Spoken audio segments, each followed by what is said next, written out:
The Space Telescope was named for Edwin Hubble, the great astronomer who did much of his pioneering work in the 1920s at Mount Wilson Observatory in California. In those days, our own galaxy, the Milky Way, was considered the entirety of the universe. Nearly everyone, even Einstein, believed the universe had existed forever in its present state, that it was eternal and unchanging. But Hubble would prove them all wrong. He began by figuring out how far away the stars he was seeing actually were.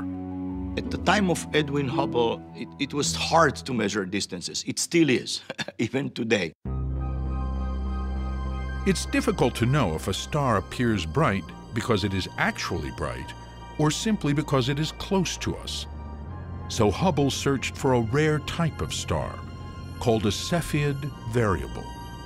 Cepheids pulse at a known brightness, so by measuring the amount of light he could see, he could calculate how far away the star actually was.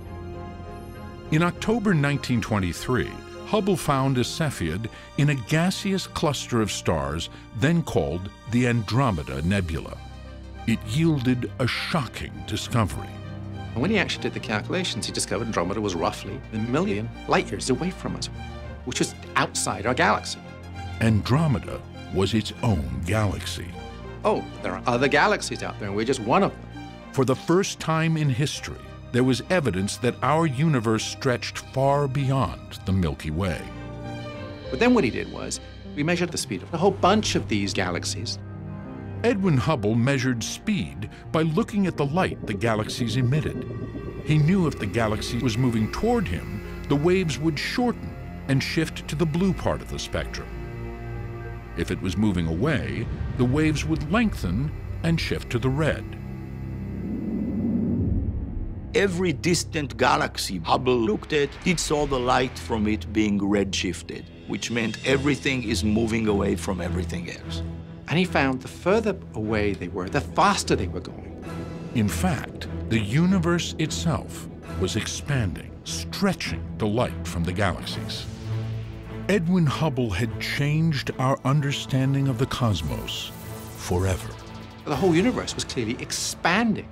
And so this was the discovery of the expansion of the universe, which Einstein said, well, that's crazy, right? The discovery of the expansion of the universe, of course, was a very strong piece of evidence for a beginning.